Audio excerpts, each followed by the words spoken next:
Hello, my name is Mark Gibson, and you're listening to the podcast version of the Teagasc Signpost Series, a weekly webinar that promotes and examines sustainability in Irish farming.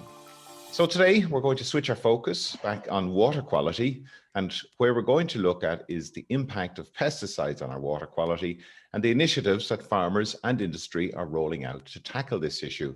And I'm delighted to be joined by John Keogh, who is Chief Executive of Animal and Plant Health Association. John, good morning to you. Very welcome. And we're also joined by Pat Murphy, who is Head of Knowledge Transfer of the Environment Department. Pat, good morning to you. Morning, Mark. So, John, welcome again. John, you're with the Animal and Plant Health Association. Can you tell us a bit about the association and what it does? Yeah, sure, Mark. So the Animal and Plant Health Association represents the manufacturers and distributors of plant protection products and animal health remedies or veterinary medicines in Ireland. And you've been taking a very active role from an industry perspective on water quality and the impact of pesticides. And you're going to be talking to us about that this morning, in particular the TOPS program. Maybe you could just give us some context to that.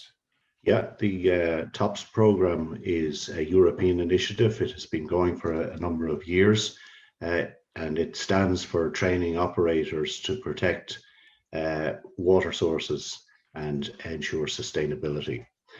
We, as Animal and Plant Health Association, are connected into the European network, and so we have access to the TOPS program. We have had some TOPS training sessions, as you'll probably be aware, in Ireland 2 years ago now. We had intended to do more, but we fell victim to the curtailments of last year. But we ran events aimed at the advisory community, 3 locations in 2019. So title for this morning's discussion is Low Impact Weed Control, Protecting Drinking Water.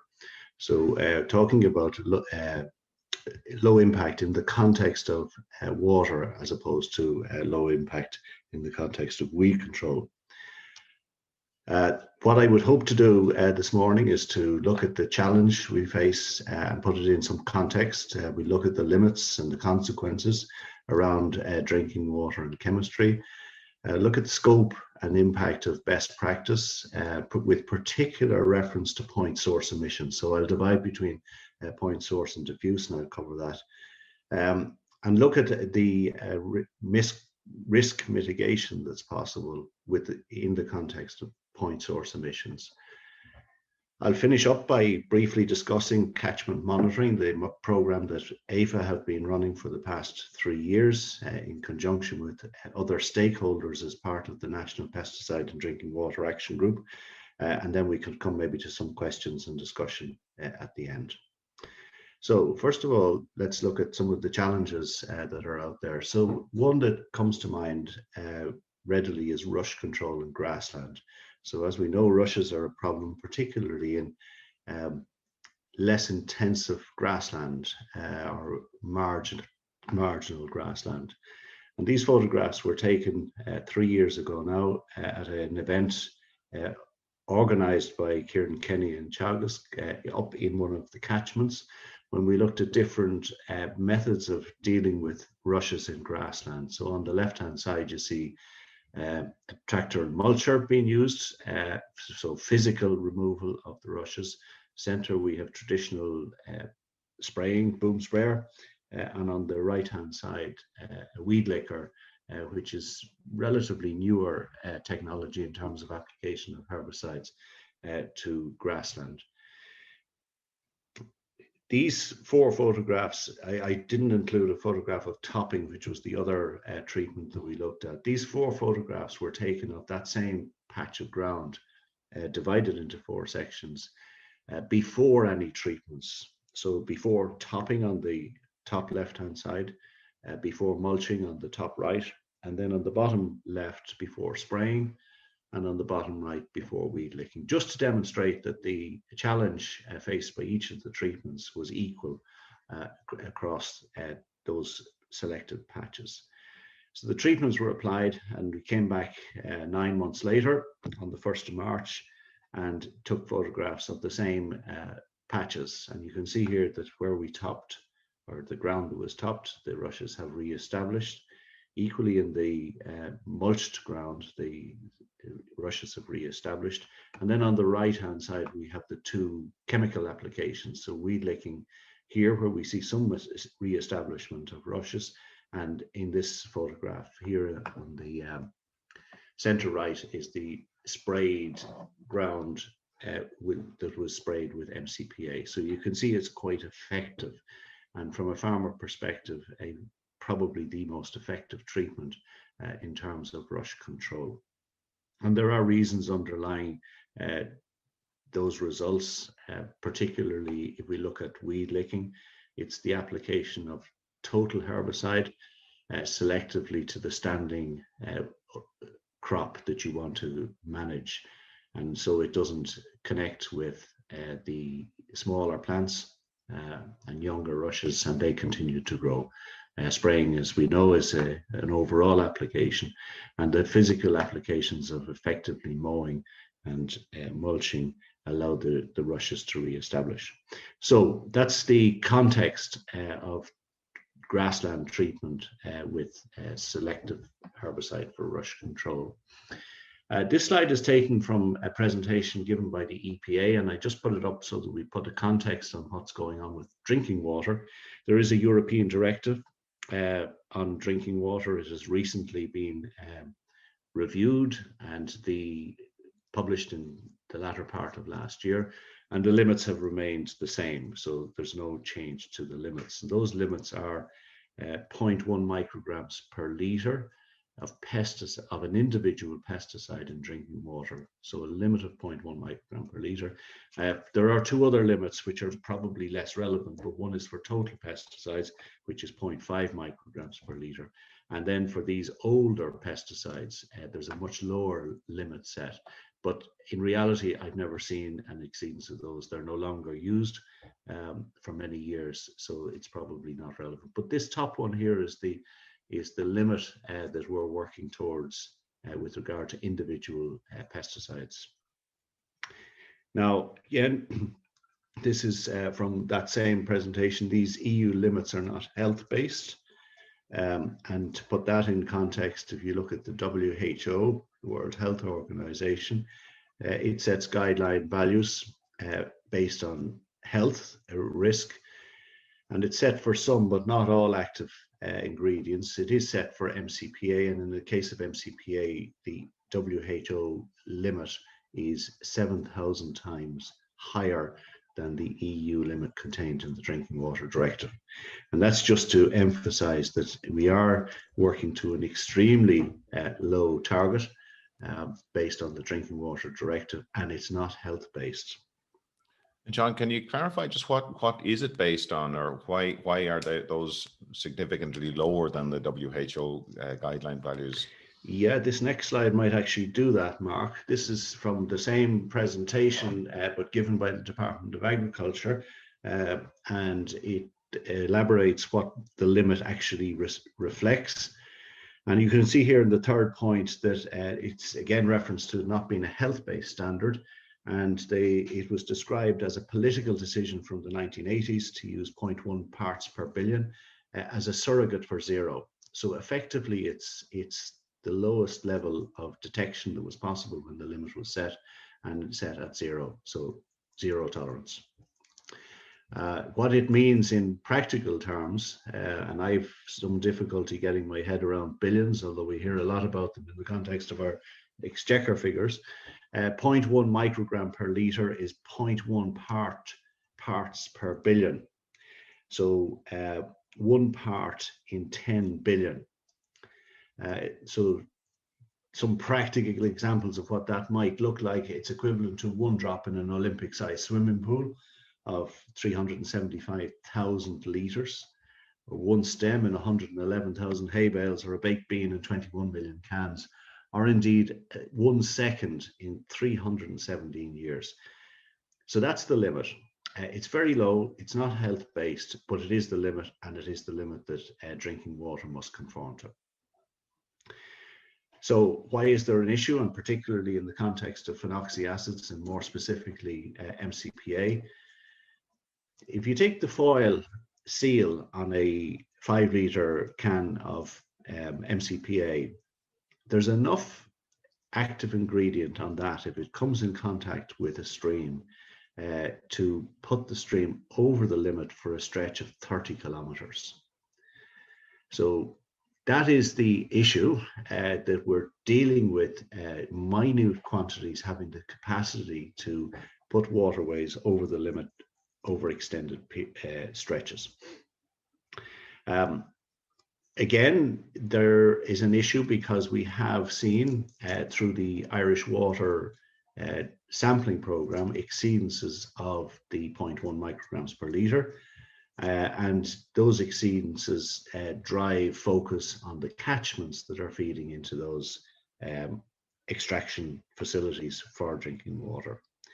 So what we have to look at it from first principles is we have a source, which is the pesticide or the herbicide or the weed killer.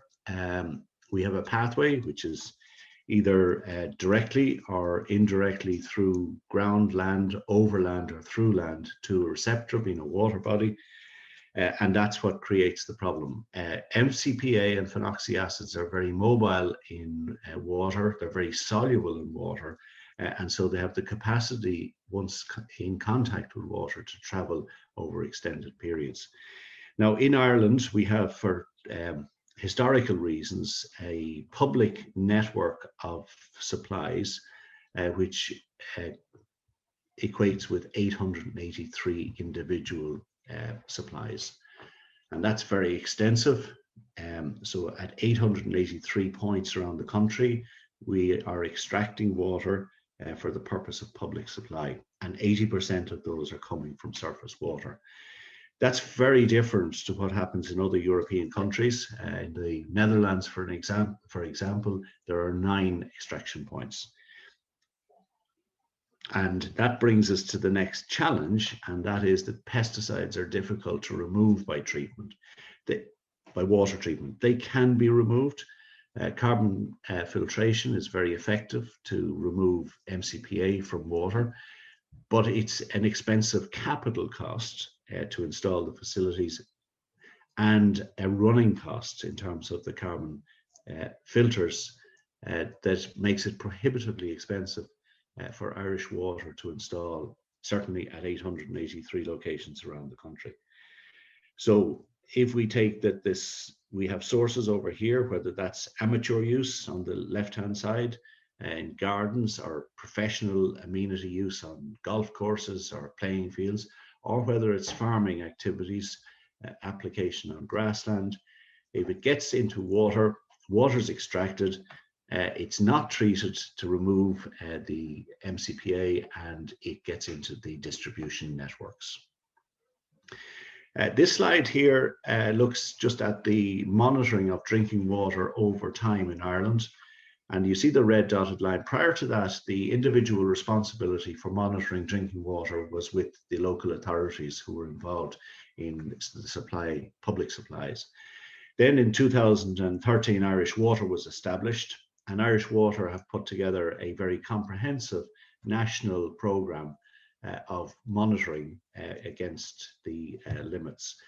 And when that program was put in place, we instantly saw an increase in the detections, not because there was an increase in the level of exceedances, but there was a better detection system in place. So you see they rise up here to the number of public supplies being over 60 impacted in 2015 out of the 883. And then what happens after that is interesting, because if you look at the trend here, we see on the right-hand side, there is a decline in the exceedances being recorded.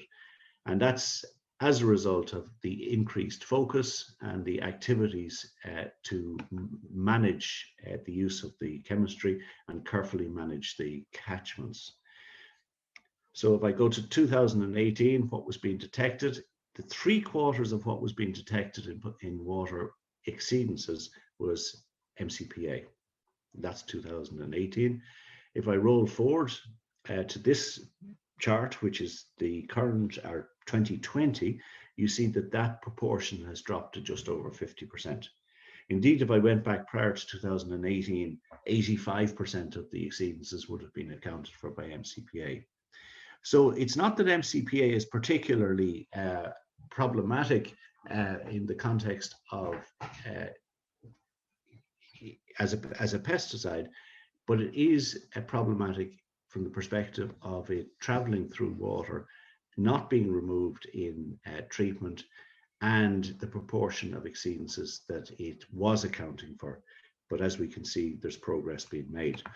This was from a recent update to the National Pesticide and Drinking Water Action Group, and it shows, as you can see here, the number of exceedances dropping from 2016, 137, down to 80 to 90 exceedances, which is positive progress, and also the number of supplies dropping from 44 down to 27 in 2019, although there was an increase last year, both in exceedances and supplies.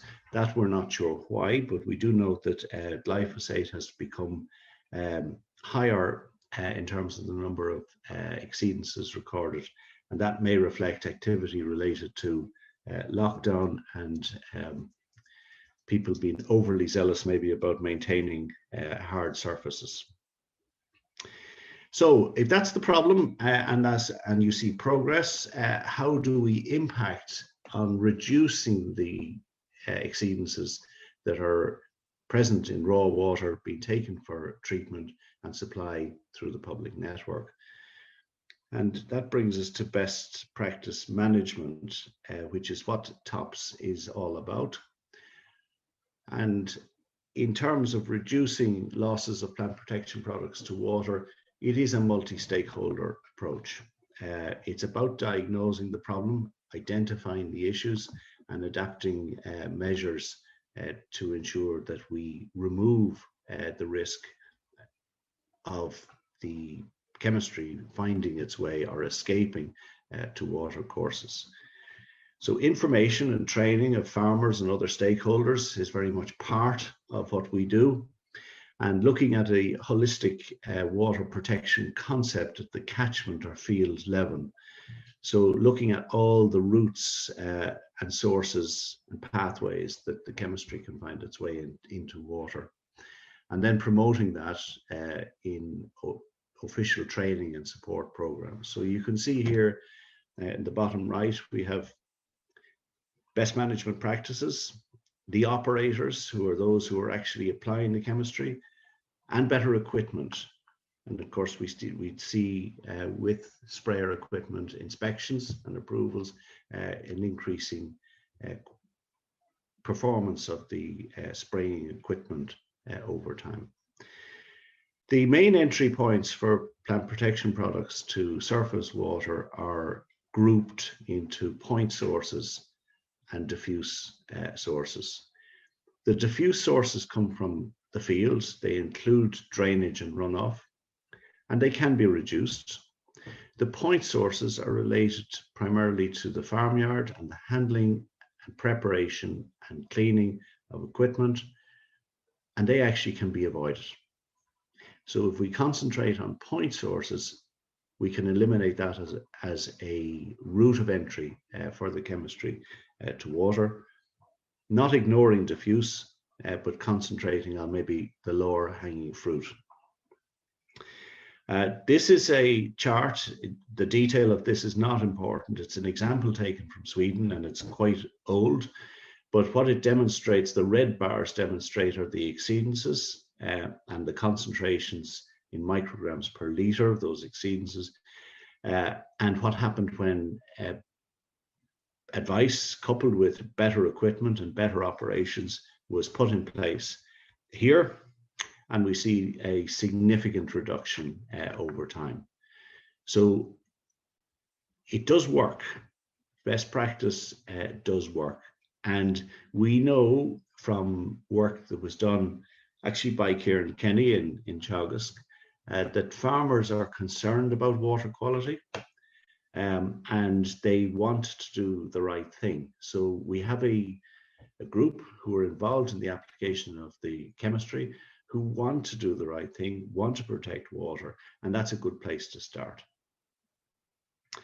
In terms of implementing the best practice and awareness, there are various ways to do that.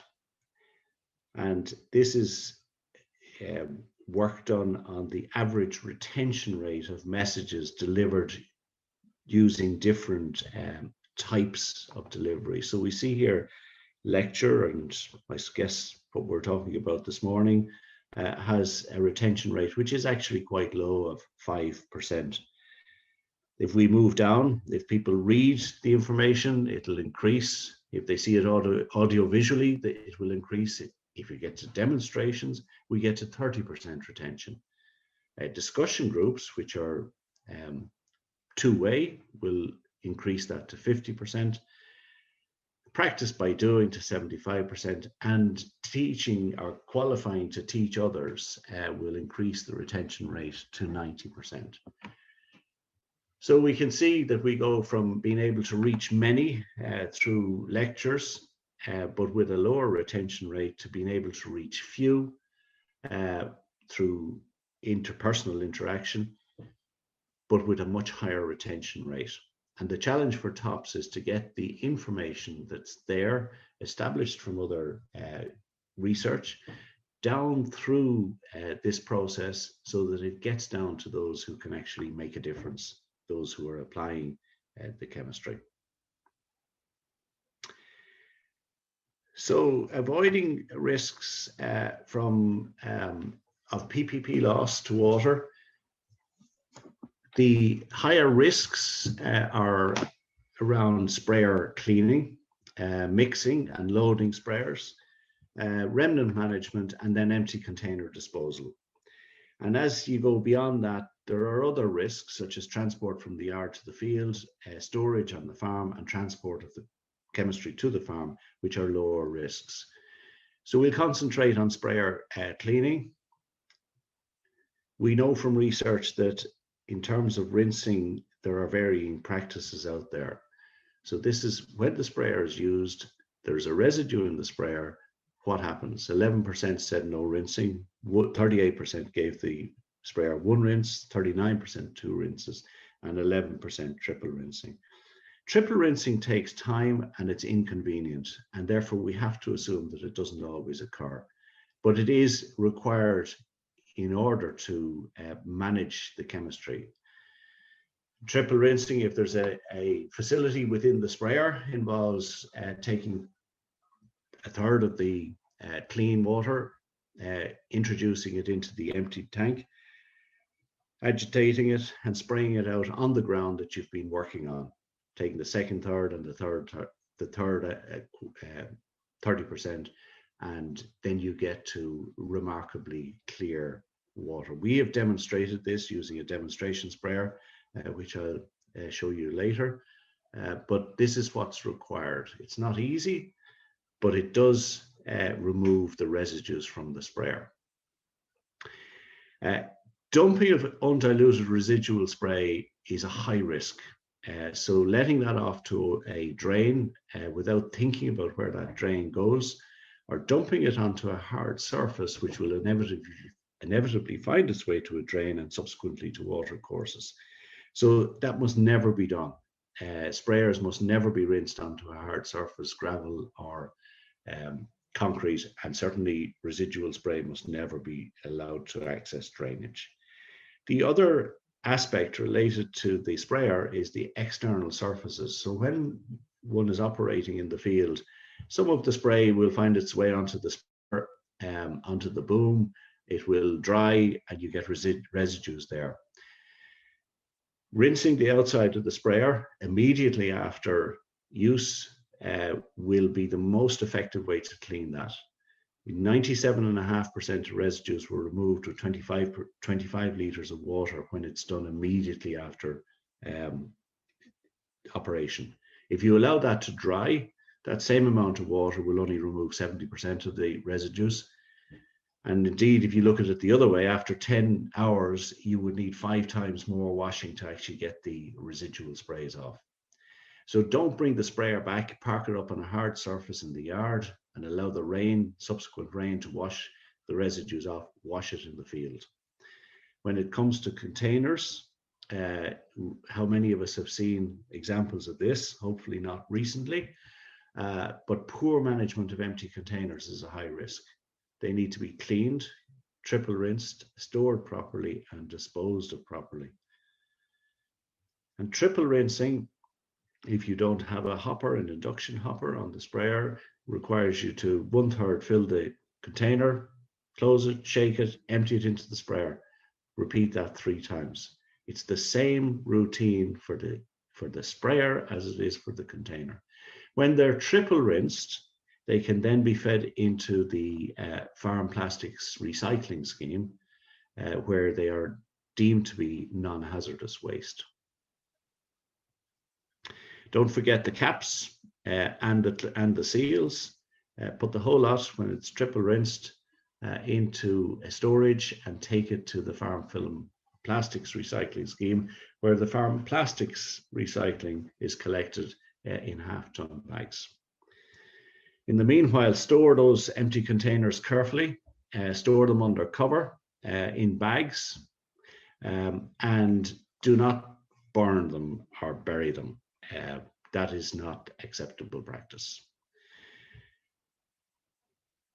When you're filling sprayers, it's a necessity to not fill them directly from a water course.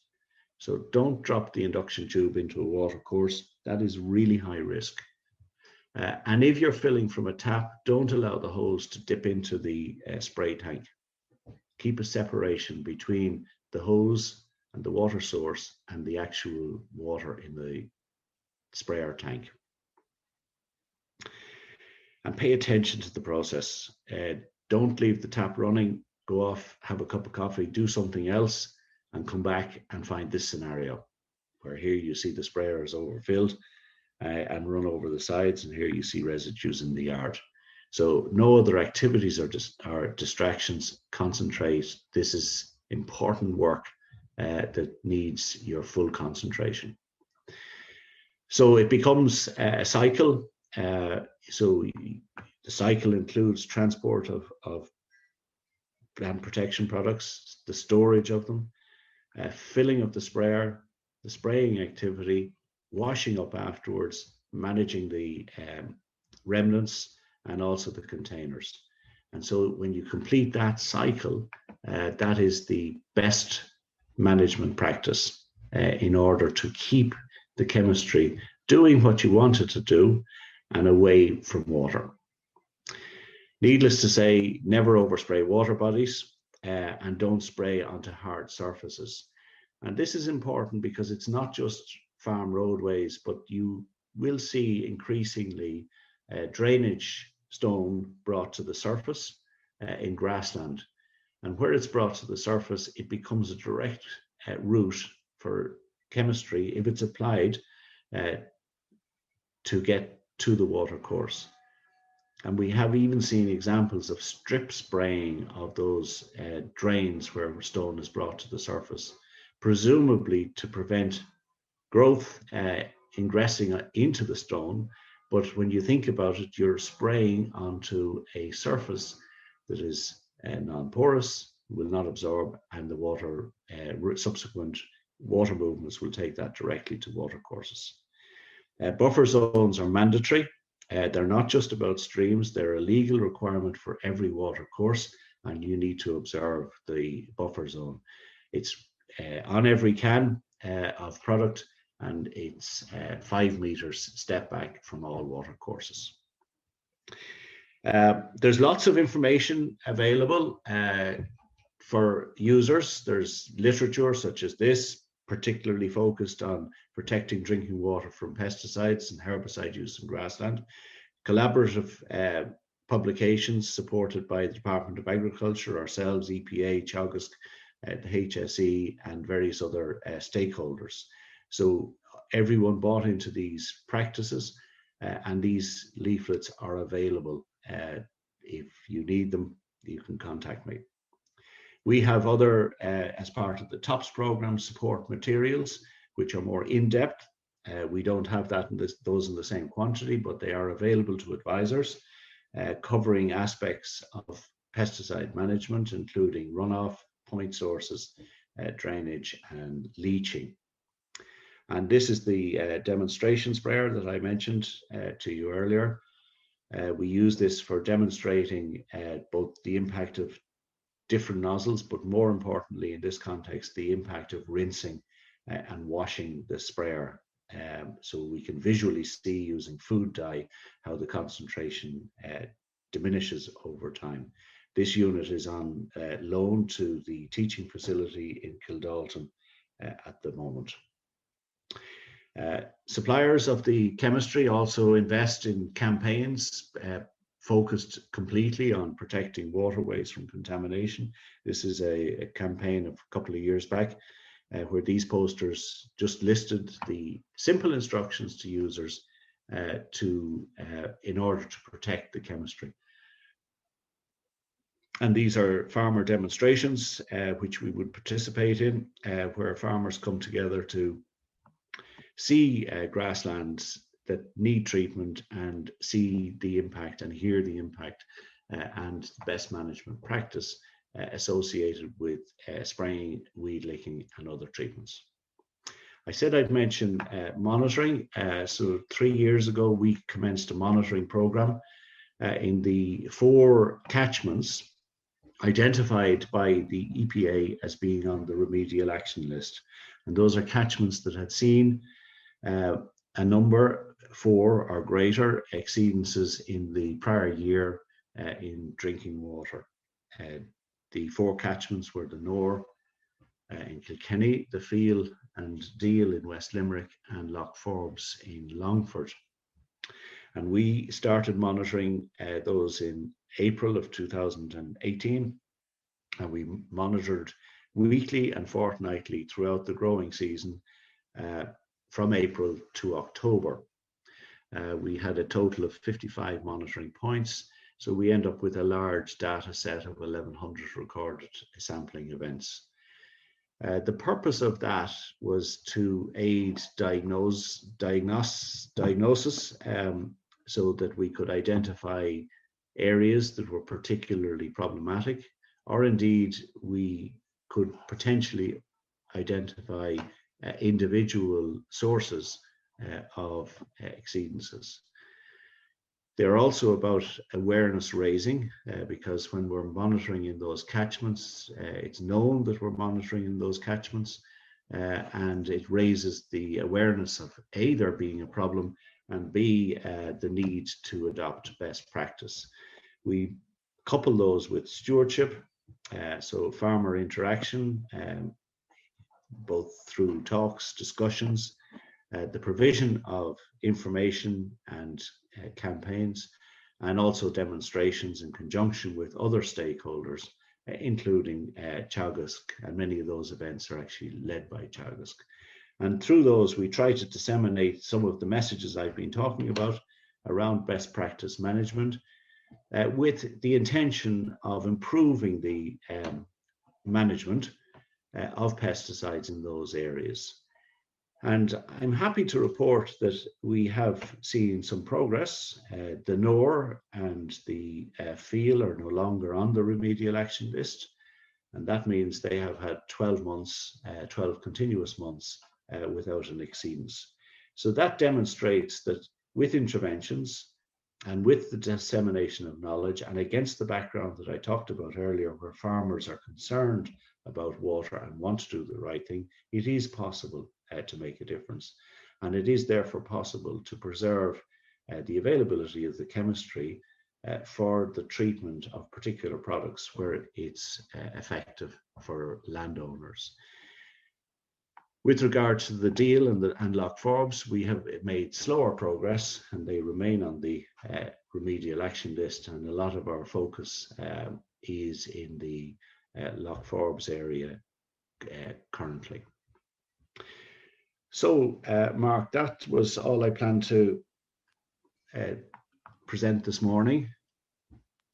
Thank you very much, John. Really, and thanks for staying on time as well. You got through an awful lot there in a short space of time, so we do appreciate that.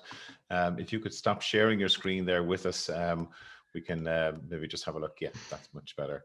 We have lots of questions coming through, and just to remind people, if you do have a question for John, use the Q&A tab at the bottom of your screen, and we'd be delighted to put those questions to John. We have some questions in, but do keep them coming through to us. John, I suppose, I mean, anytime we talk about pesticides or we hear mention of pesticides in the media, it's usually in a negative connotation that, that's the negative impacts of pesticides. But can I put it to you, what would the world look like without pesticides? Because a lot of people you would hear arguing that we don't need pesticides. Maybe get your perspective on that. Yeah, that's a rather broad question, Mark, and I suppose we probably need to... I think it's worth actually highlighting it, because we do, we need to address it at the same time. Yeah, so the term pesticides is usually accepted to embrace insecticides for the management of insect pests, herbicides for the management of plants or weeds, and fungicides for the management of diseases. And the chemistry across those three categories has been developed across the last, I guess, 100 years, we'll say. There was some usage of it prior to that, but it really developed in the last 100 years. And what it does and what it has allowed is the world to feed or support a much larger population. So if you go back to 1900, population of the world was, I think, around a billion people, and today it's a factor of 7 or 8 times that. And that is what progress, what agriculture, what pesticides within that has allowed. If you removed pesticides instantly, you would not be able to support the world's population today. So that they are necessary, and I think everyone accepts that. They are highly regulated. In the case of Europe, we have a regulation which is, some of you may be familiar with, 1107/2009, which regulates the process of approving active substances at a European level and authorizing them at a local level in combination with other actives. That's a very rigorous system. It looks not just at the efficacy of the products, but it looks at the toxicology, the ecotoxicology. It looks at the metabolites of the chemistry, so when they're used, what they turn into. And the process of registering a new active substance is now longer than 10 years and costs approximately 250 million euros to provide the evidence to support a registration of an active substance. So it's a very rigorous system. I think they can tend to be maligned. So if you think about what we started the discussion with, the limit that's set is not a health-based limit. It's a, as I think described in that Department of Agriculture slide, a political limit. The health-based limit is much higher. So if we adopted the WHO advice, and WHO is quite a conservative organization, if we adopted that advice for the purpose of drinking water and pesticides, we wouldn't have a problem. Now, we don't, that's not something we campaign for or push for. We accept that there is a limit. We accept that the limit is not likely to change, and we accept that what we need to do is to use the products and ensure that drinking water meets the very stringent limit that's there.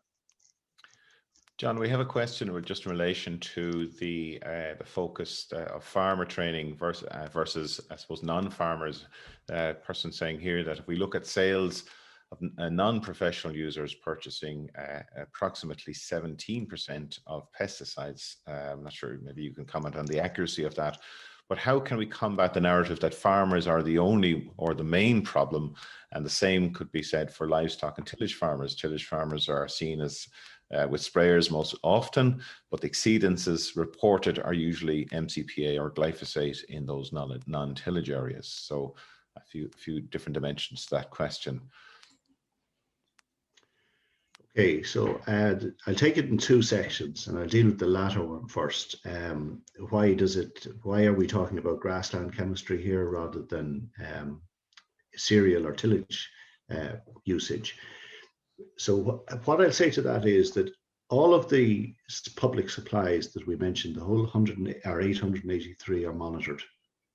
And that gives the guidance as to where the issues are arising. So if there were issues arising in the tillage sector, they would be flagged through that monitoring program. So what we're reflecting is, if you go back to the pie chart I showed, so the 75% of the exceedances being MCPA, that's where we focus our effort, and that's grassland chemistry. And it tends to be primarily used in, I hope I'm not offending anyone by saying marginal land, where there's rushes are a greater problem. Mm-hmm. So that's what's driving this program. It's not that we don't look at tillage products. It's not that we don't look at tillage areas. It's where the problems are identified and arise. To go back to the first part, yes, MCPA is not uniquely used by farmers, and indeed your average lawn feed and weed product will probably contain MCPA in many cases because it's a selective herbicide. So it will kill the broadleafed weeds in your lawn without killing the grass, as it kills rushes without killing the grass. We are aware of that. We're increasingly including and focusing that. I think I mentioned the amenity sector, both professional amenity, so golf courses, playing fields would be substantial users of this chemistry as well, and households. And I think that's particularly important that householders get the messages that what they're putting on their lawn may be equally capable of causing an issue when compared with what farmers are using to treat grassland. We will have a better understanding of the proportions because the Department of Agriculture are currently working on a study of the market in terms of how much is being used with amenity. But I will say that the amenity sector was booming last year. So garden centres, DIY, all those sectors all boomed on the back of lockdown. So we tended to spend more of our time, leisure time, tending to our gardens, and greater usage may actually be a factor in that slight increase we saw that I mentioned in 2020. So the amenity sector is not ignored. It's part of the problem and potentially part of the solution as well. Okay, John, we thank you for that. We have a lot of questions coming in here now, so if maybe I could ask you to maybe be concise in your responses, because it just in order to get through as many questions as possible. Pat, I'll hand over to you for questions. Well, a quick one to start with. There's a couple of questions around the training courses and the availability of the materials. I suppose the first question was, were the training courses available to all ag advisors, and are the course materials that were used in that available? And you showed us, I think, a slide of a number of brochures. Are they available online for people to pull down? Yeah, so the answer to the first question is the program was made available to all advisors when it ran. We didn't run it last year because of the challenges we were faced with. Increasingly, these things move online and the resources are available. So if you want to collate a list, I'll try and address those with disseminating the information. Okay. There's a few questions around the trial that you showed and whether or not there was any follow-up afterwards, whether going back a second year either with weed liquor or with manual cultivation increased the impact, or was it still short. And I say, I don't know if you actually went back to the same area again a second year. No, we didn't, Pat. So I just have that 9-month time frame on that. Okay. A few questions in relation to, I suppose, not just the impact of the pesticides on water quality, but looking at soil biome. And is there any, or what information have you in relation to impacts on soil as opposed to drinking water, or is it something that there is work being done on? I think that's something there's work being done on all the time at research level. Our focus is on water because of the requirements to meet the drinking water limit. I suppose another question in there about the potential levels of pesticide residues in food. Is it something that emerges in Ireland, or is it something that we need to be concerned about? There's an ongoing program looking at pesticide residues in food, both produced locally and imported. It's run by the Department of Agriculture and it's reported every year. And I can't remember offhand the levels of compliance, but they're exceptionally high. John, the farm to fork strategy question here saying that there's a 50% reduction in pesticides sought by 2030. What would you like to see any impact assessment of this? So I suppose the question here really is, you know, how realistic is that reduction target? Do you believe? Industry have concerns about the targets in terms of how they were set and the possible impact of those targets. So in a short answer, we understand there was no impact assessment done at European level on what the targets might, or the impacts of the targets might be. When we asked for that as an industry, we were told that it's unlikely to be because they're not regulatory initiatives, in which case Europe would do a regulatory impact assessment. So we as industry at a European level have commissioned Wageningen in the Netherlands to look at what the impact of these proposals in the strategies might be. And I think within Teagasc there is some work being done on particular sectors to try and identify from data banks that are there what the impacts might be. The first reference I heard was in the dairy sector, where the fertilizer target was looked at, and it was estimated by your colleagues in Teagasc that would result in a 10% reduction in farm profitability. More practical question here, John, in relation to cleaning weed lickers after use, particularly the sock or carpet type machine. Quite a technical question there. That's probably a technical question that I might pass on. The one thing I will just say about weed lickers is, and I should have said this, MCPA and phenoxy acids are not authorized for use in weed lickers. So weed lickers should only be used with glyphosate as a total herbicide, and then you rely on non-contact with the grass in order to selectively kill the rushes. Very good. Question here in relation to the focus on MCPA and where it's found, but if we kind of focused very heavily on MCA, is there a possibility that we will just push the usage of other pesticides that maybe have an equivalent level of potential problems? Yeah, that risk has been spoken about, Pat. So, and it shouldn't be viewed as, well, we'll stop using MCPA and we'll switch to 2,4-D, for example, because that will just replace one with the other. It's more about adopting the best practice to try and eliminate the risks surrounding using chemistry in grassland. The question there in relation to kind of lag times and sources of MCPA, where maybe exceedances have been found, but not necessarily linked to recent spray events. I suppose, what is the knowledge base in relation to the possibility of that happening? There's a lot of work being done with regard to how MCPA or phenoxy acids behave in soils and in water. So what we know is that the half-life of MCPA is relatively short in aerobic conditions. So it's a matter of days in aerobic conditions. But in anaerobic conditions, the half-life is greatly extended.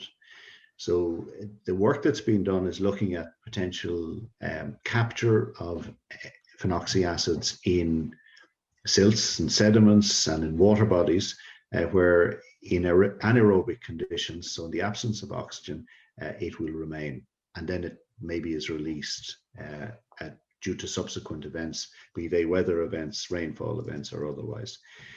What I will say is that we did and this is not scientific, and so not scientifically robust, but we did continue monitoring across the winter period in Lough Forbes, in the Lough Forbes catchment for the past 2 years. So across the months of November, December, January, February, and March, when we can be reasonably assured that there are no applications of the chemistry to grassland.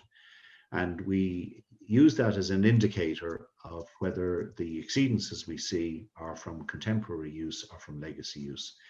And that work suggests that I think we saw one exceedance in November in both years and no exceedances thereafter. So it suggests that the legacy issue is maybe less than might have been thought. And that would be particularly, I suppose, with a lot of water going through the system at that time. So generally anything that's there would be flushed out. Yeah, I mean, there's all sorts of hypotheses you can put around it. And I will emphasize again that I don't classify that piece of work as being scientifically robust, but it's an indicator. Okay, I suppose going back to a couple of questions here about the nature of the advisory work done where you have seen impacts or reductions.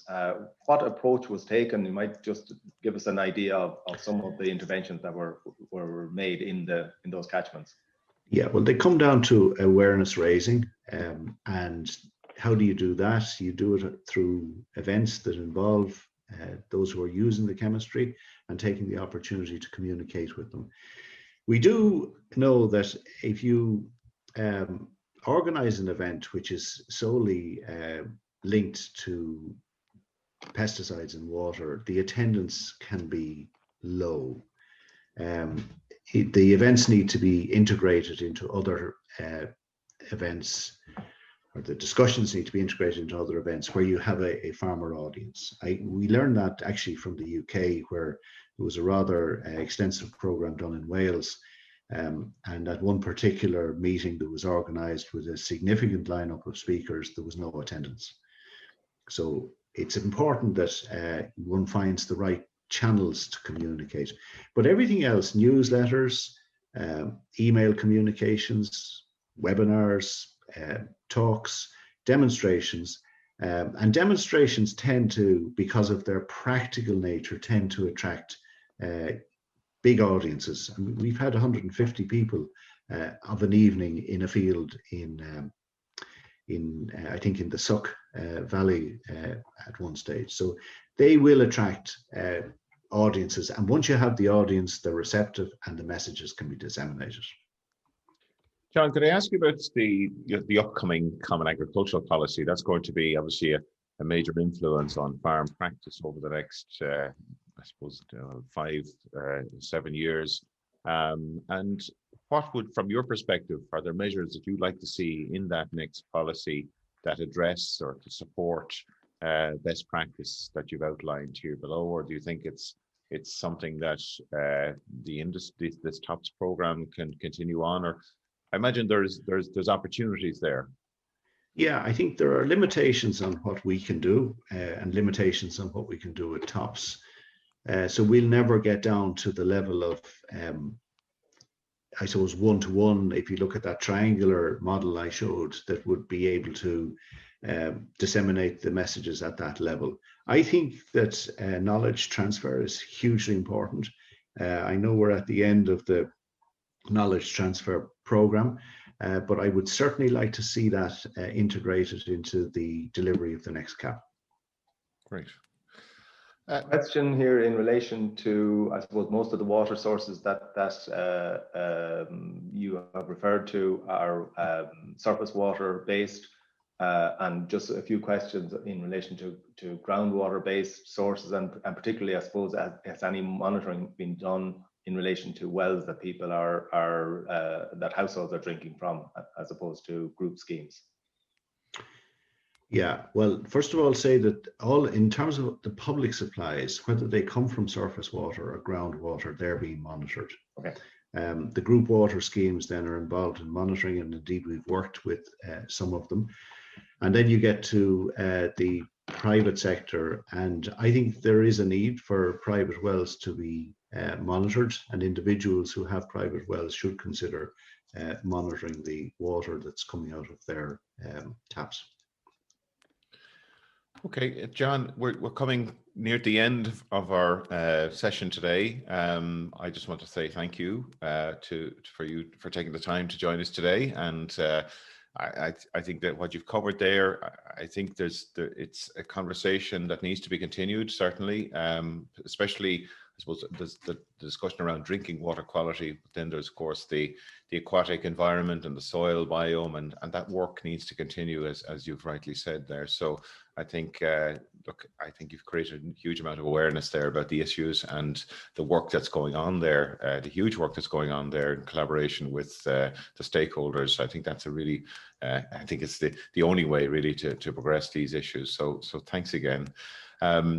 To everybody, just want to make you aware of a new service that we're launching today. It is the, if you can see my screen, I'll just share it with you now. The new Signpost Series podcast has just been made available on Spotify, Google Play, and Apple Podcasts. And in fact, it's a podcast version of the webinars. And so if you are not able to maybe make it along to the live session, you can catch up on this series through your podcast, so you can listen to it wherever you normally pick up your podcasts along the way. So you can access that through Spotify, Google Play, or Apple Podcasts, or you can go to the Teagasc website and access them there.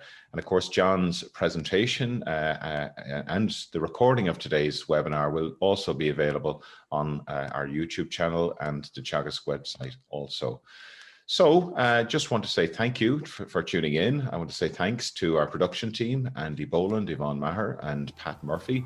And we do hope you can join us next week for our next week's Signpost webinar. You've been listening to the podcast version of the Teagasc Signpost Series, the weekly webinar that promotes and examines sustainability in Irish farming. Don't forget to join us live every Friday morning for our latest webinar. For more, visit teagasc.ie. And you can also rate, review, and subscribe to the Signpost Series on Apple Podcasts, Spotify, or wherever you get your podcasts from. I'm Mark Gibson, and thanks for listening.